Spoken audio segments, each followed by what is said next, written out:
We are here at an undisclosed location and found some morel mushrooms. Welcome to Wildlands Rediviva. After a long, hard walk, looking and looking, we finally found them.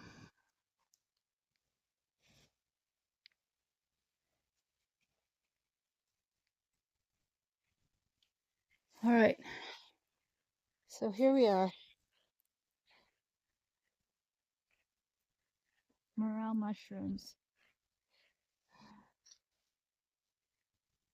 Oh my gosh, look at this patch. This is quite the patch, baby.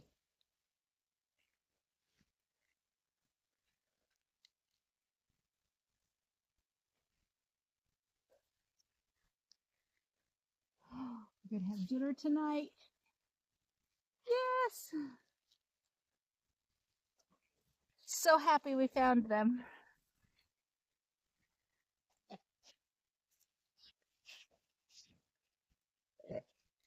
Oh my lord, there's whole bunches of them. All right.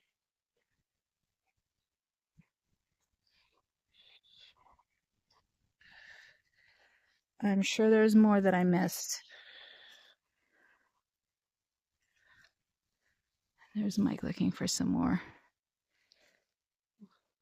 Morel mushrooms. Yay!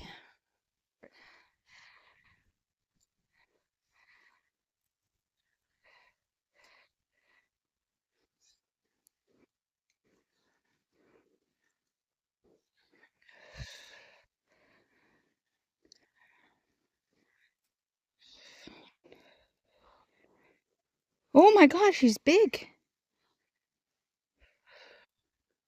All right. All right.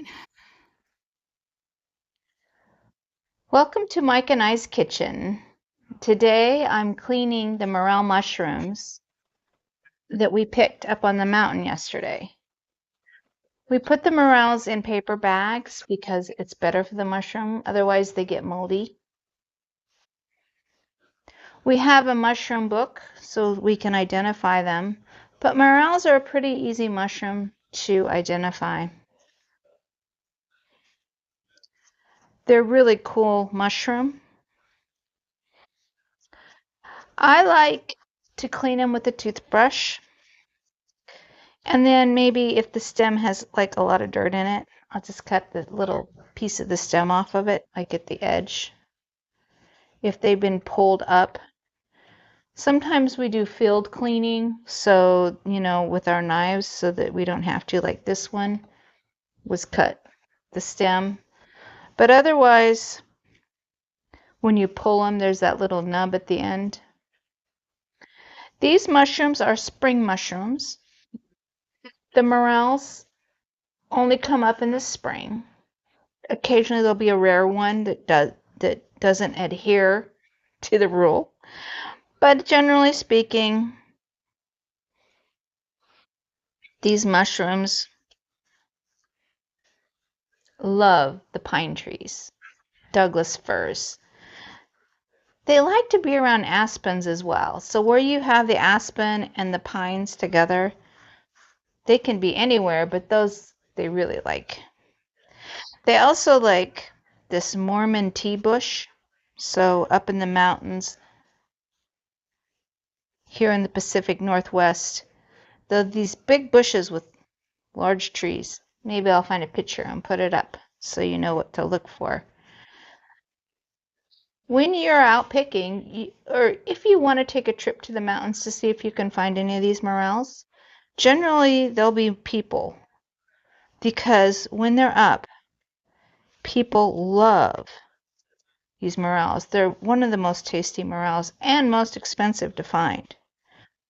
So you'll see other people on the road parked and looking, and you know that there's morels around, or at least they have all the signs and symptoms of having morels. They're really hard to see. They blend in with the environment. So even though there's 10 cars, we found, and hundreds of people, we found them. So just because you see 100 people doesn't mean that all the morels are gone. They hide, and they're very particular little guys. As a foraging warning, don't eat anything unless you know exactly what it is. And the morels are a pretty good beginner mushroom because they're very distinctive. The only thing that's very similar to them is probably the snowbank morel, and people don't particularly die from the snowbank morel.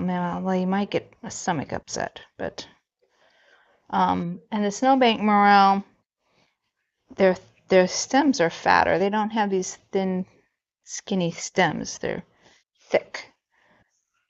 Um, while these have, when you cut them open, they're very holy in the middle. Like if I were to take this mushroom and cut it in half,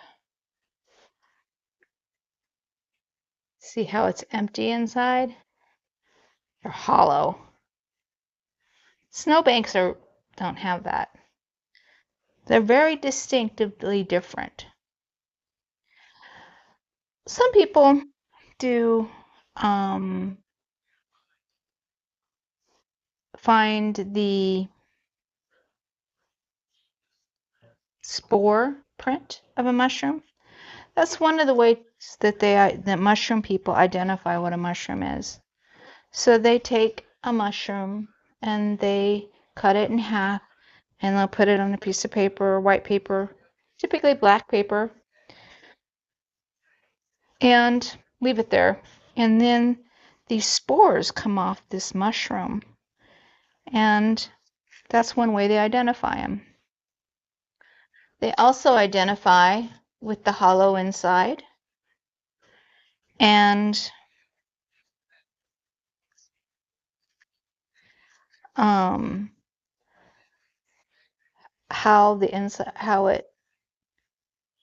the structure. So a lot of people look at the structure of a mushroom and they can tell what it is just by looking at the structure. Smell, there's all sorts of different things. But the morel, because they're so distinctive and they only grow where pine trees are and they only grow in spring and they're hollow, they're pretty easy mushroom if you want to learn to begin to find them. So I'm dehydrating these. We love to put them in our soups. Mike and I eat like burritos, but we love, oh gosh, they're so good. I just love them by themselves when they're fresh with onions and butter. But when we dehydrate them, they dehydrate really, really well.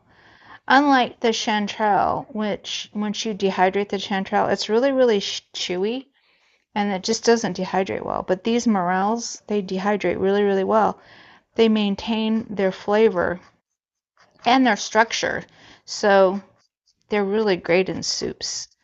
And so we eat them, we'll dehydrate them, and we'll put them in typically soups in our slow cooker, or we will, Mike's dehydrated them, like soaked them in water, and then cooked them up. But mostly we use soups and whatever Mike wants to cook.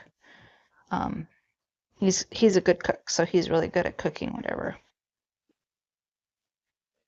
So I will let you know. I'm going to get these all cleaned here, and I will let you know how many we got, or at least, yeah, maybe I'll count them. And I'll show you the trays at the end. This is tray so far, but I don't know.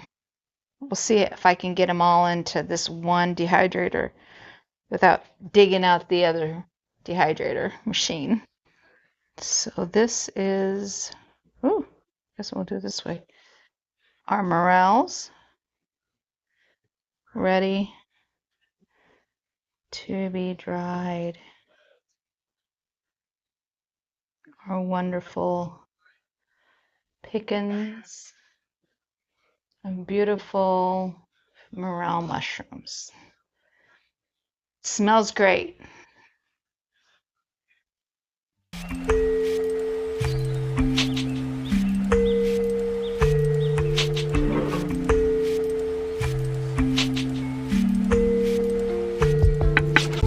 Mushrooms growing from the earth. I can taste you on my tongue. You and I know we are one. Well, it's the next day, and our morel mushrooms have dried overnight. And so what we do is I put them in a jar.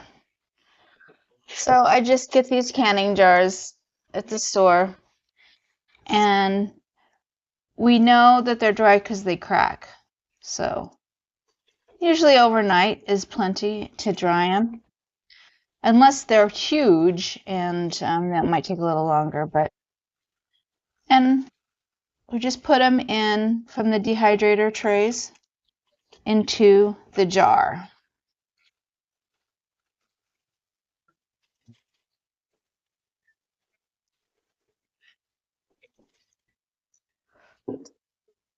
It was so incredible on the mountain that I couldn't believe it. We saw 3 snakes, a bull snake, a racer snake. Maybe it was 2 bull snakes and a racer snake. So there's one. We took a couple of these off because Mike's going to make a dinner tonight. I think he's going to make some shepherd's pie.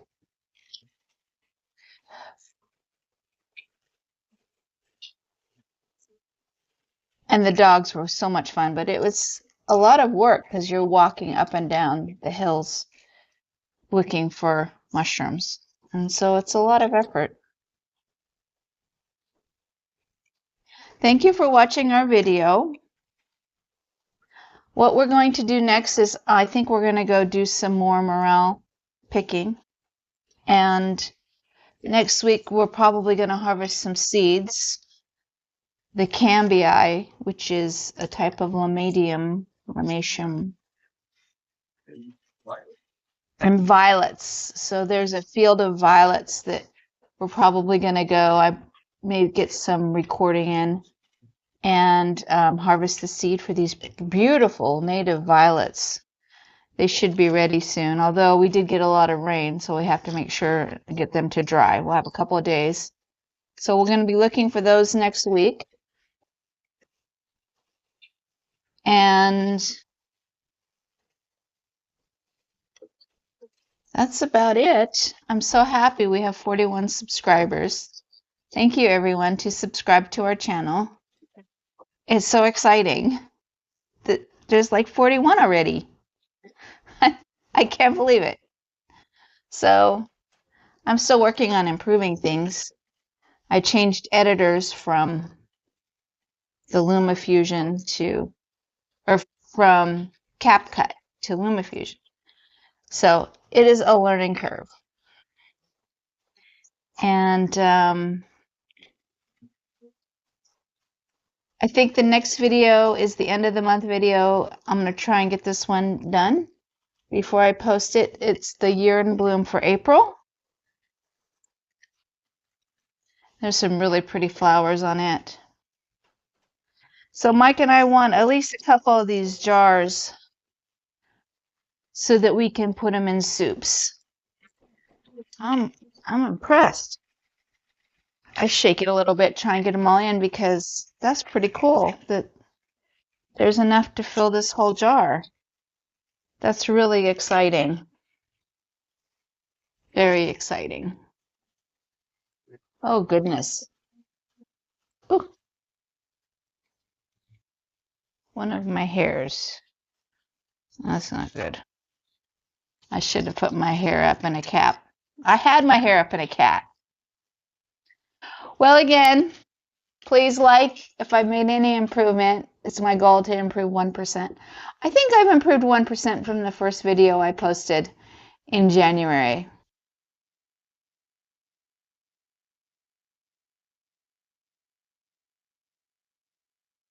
So I hope you all are having a good one, and until next time, see you guys later. Bye.